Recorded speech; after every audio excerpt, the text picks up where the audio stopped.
आज हम बात करेंगे इटली के एकीकरण में प्रमुख व्यक्तियों का योगदान।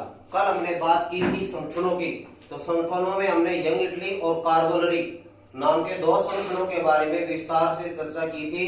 आज हम बात करेंगे उन व्यक्तियों का योगदान जिन्होंने इटली को का एकीकरण किया।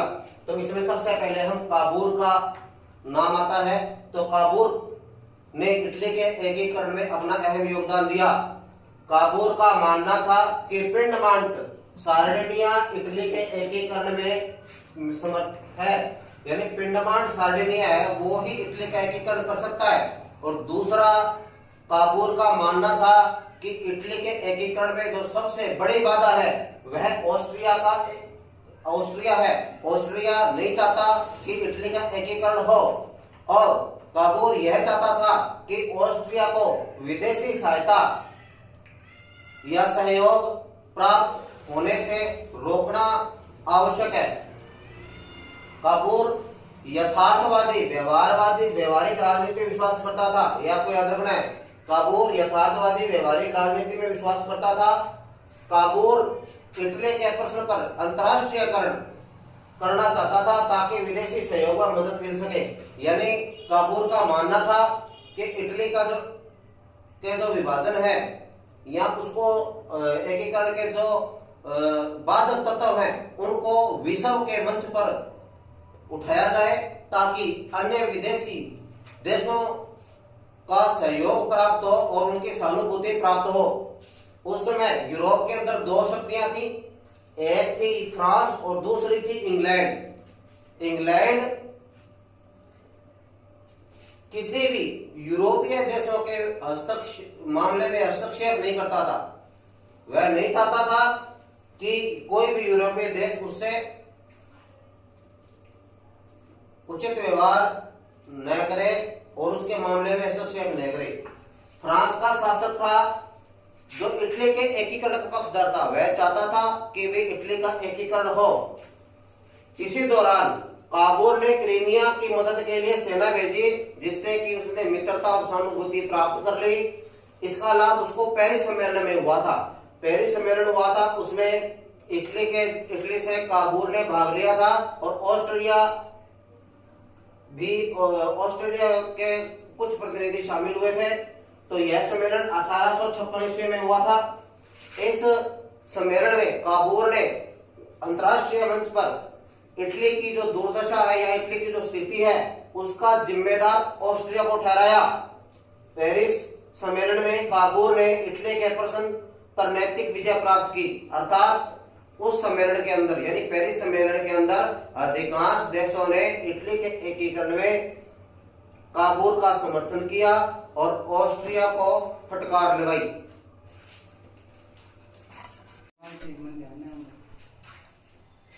अब अपने बात करेंगे इटली के एकीकरण के प्रथम चरण की, जिसका बिंदु है नेपोलियन का सहयोग एवं लोम्बार्डी की प्राप्ति।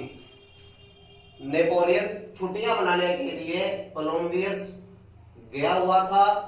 इसी के पीछे काबूर था जो कि इटली का देशभक्त राष्ट्रवादी व्यक्ति था, उनके पीछे चला गया और नेपोलियन से भेंट की। और इस भेंट के दौरान उन्होंने कुछ निर्णय लिए जो इटली के एकीकरण में सहायक थे। इन्होंने एक रणनीति बनाई थी। तो उसके अंतर्गत कौन कौन से निर्णय हुए थे? पहला था ऑस्ट्रिया और सार्डिनिया के मध्य युद्ध पर फ्रांस को सैनिक सहायता देना। जब ऑस्ट्रिया और सार्डिनिया की आपस में युद्ध बंदियां होंगी तो इसमें फ्रांस को 2 लाख सैनिकों का सहयोग दिया जाएगा और फ्रांस को अपने पक्ष में किया जाएगा, क्योंकि उस समय पूरे यूरोप में 2 महाशक्तियां थी, एक थी ब्रिटेन और एक थी फ्रांस। तो ब्रिटेन तो यूरोपीय देशों के मामलों में हस्तक्षेप करता नहीं था, फ्रांस इटली के समर्थन में हो गया, अतः 2 लाख सहायता देने की बात हुई। दूसरा है नेपल्स, सिसिली और पोप के राज्य बने रहेंगे। ये राज्यों के नाम है और पोप है के अधीन बनेंगे ये। और तीसरा है लोम्बार्डी में वेनेशिया सार्डिनिया को प्राप्त, यानी युद्ध में जीत के दौरान लोम्बार्डी और वेनेशिया सार्डिनिया को दे दिए जाएंगे। और चौथा है सहायता का बदले फ्रांस को नीस व सेवाएं के प्रदेश मिलेंगे, यानी फ्रांस अगर इस युद्ध में इटली का सहयोग करता है तो नीस और सेवाई नाम के जो प्रांत है वो फ्रांस को दे दिए जाएंगे। और यह भी तय हुआ कि विक्टर एमेनुएल अपने पुत्री का विवाह बोनापार्ट के साथ कर देंगे। और यह भी तय हुआ कि ऑस्ट्रिया के अंदर युद्ध को भड़काया जाएगा और ऐसी परिस्थितियां बनाई जाएंगी जिससे ऑस्ट्रिया का जो रुख है वो आक्रामक दिखे, ऑस्ट्रिया का रुख आक्रामक दिखे और सार्डिनिया आत्मरक्षा हेतु युद्ध करता हुआ प्रतीत हो। एक ऐसी उन्होंने स्ट्रेटजी बनाई। इसके तहत ऑस्ट्रेलिया में काबूल ने मस और कराटा नाम के दो प्रांतों में विद्रोह भड़का दिए, दंगे करवा दिए और सारा कुछ वैसा ही होने लग गया जैसा काबूल ने सोचा था। यानी काबूल के इच्छानुसार परिणाम प्राप्त होने लगे। फ्रांस भी इटली के समर्थन में युद्ध में शामिल हो गया और इन युद्धों में ऑस्ट्रिया बार बार पराजित हुआ।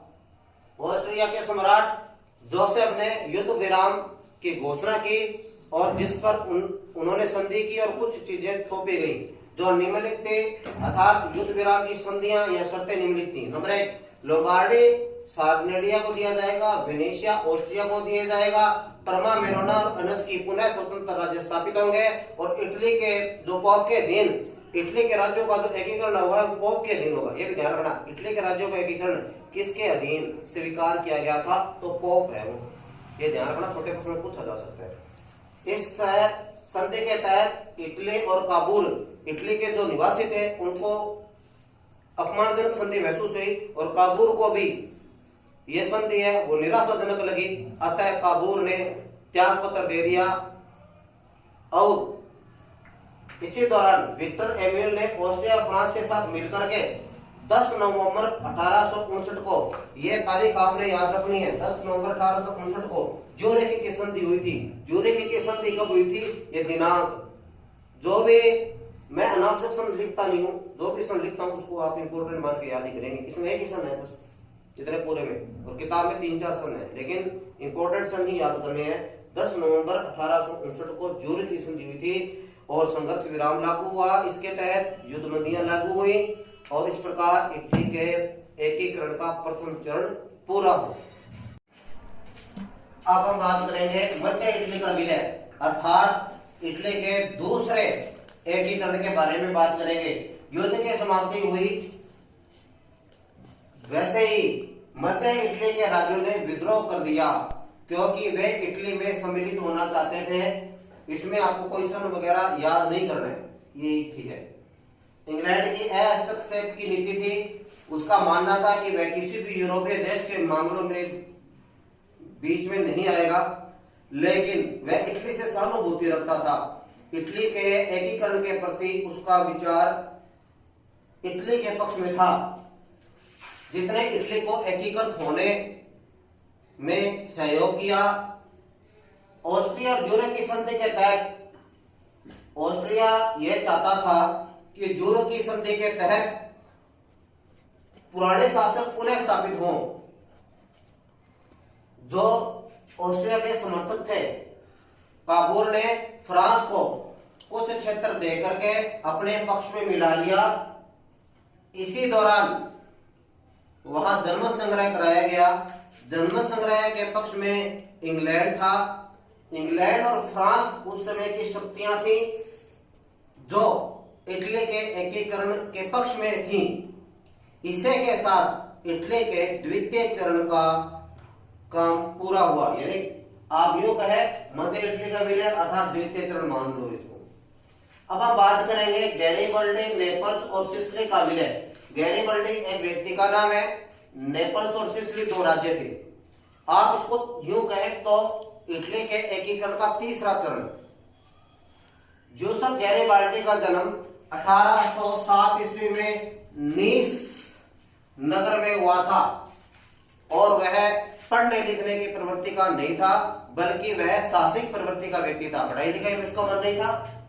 भूमध्य सागरीय यात्राओं के दौरान, जब वह भूमध्य सागर की यात्रा कर रहा था, इसी दौरान वह इटली के देशभक्तों के संपर्क में आया और युवा इटली का सदस्य बन गया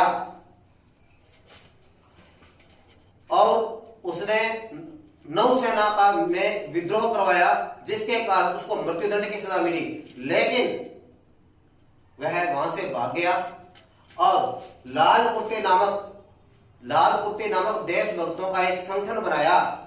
तो लाल कुर्ते दल की स्थापना किसने की थी? जूसेफ गैरिबाल्डी। गैरिबाल्डी का पूरा नाम जूसेफ गैरिबाल्डी है। नेपल्स और सिसिली के जो शासक थे वो अयोग्य थे। इसी का लाभ उठाते हुए गैरिबाल्डी ने 5 मई 1860 को सिसिली पर आक्रमण कर दिया। विजय हुई और स्वयं को अधिनायक घोषित कर दिया। इसके पश्चात गैरिबाल्डी ने विक्टर एम्यूल को इटली के शासक के रूप में स्वीकार किया और समस्त अधिकार और सारी सेनाएं उसके अधीन कर दी। इसी प्रकार संपूर्ण दक्षिण राज्यों का विलय इटली में हो गया और संपूर्ण दक्षिण राज्यों के विलय के साथ ही इटली के एकीकरण का तीसरा चरण पूर्ण हुआ। इसके बाद हम बात करेंगे इटली के एकीकरण के चौथे चरण की। इसको चौथा चरण कह दो या वेनेशिया का विलय कह दो, एक ही बात है। पर इसके पीछे स्टोरी ये है कि पर्शिया और ऑस्ट्रिया के मध्य युद्ध हुआ था, तब इटली ने पर्शिया की मदद की थी और पर्शिया इसमें जीता था और पर्शिया और इटली के मध्य पराग की संधि हुई थी। इसकी तारीख मैंने पिछले आपको जो वीडियोस में दी थी उसको याद करना है। पराग की संधि इंपॉर्टेंट है, जिसमें इटली को वेनेशिया का क्षेत्र दिया गया। अब हम बात करेंगे रोम की, क्योंकि रोम के साथ ही इटली का विलय संपूर्ण यानी एकीकरण संपूर्ण माना जाएगा। तो रोम के बिना इटली की वह स्थिति थी जैसे शरीर में अगर हृदय नहीं हो। इसी के बाद यह स्टोरी है कि रोम पर पोप का अधिकार था और जो रोम था उसमें जो पोप थे उसकी जो सुरक्षा का दायित्व था वह फ्रांस की सेना के पास था। और इसी दौरान विश्व की राजनीतिक परिस्थितियां बदली और पर्शिया और फ्रांस के मध्य युद्ध हुआ 1870 में, जिसमें फ्रांस ने भरपूर कोशिश की, पूरी ताकत झोंकती पर्शिया को हराने के लिए। इसके बावजूद फ्रांस हार गया। इसी स्थिति का फायदा उठाते हुए इटली ने रोम पर अधिकार कर लिया। इसी दौरान जनमत हुआ, जनमत भी इटली के पक्ष में आया और रोम संयुक्त इटली की राजधानी बना। 12 जून 1831 को विक्टर एम्यूल ने संयुक्त इटली की संसद का उद्घाटन किया और उसमें यह कहा कि जिस कार्य के लिए हमने अपना जीवन भेंट किया था वह आज पूरा हो गया। हमारी राष्ट्र एकता स्थापित हुई। अब हमें अपने देश को और सुखी और संपन्न बनाना है। हम रोम में ही हैं और रोम में ही रहेंगे। तो ये कथन किसका है? विक्टर एम्यूल का। इसके साथ इटली का संपूर्ण एकीकरण पूर्ण हुआ। धन्यवाद।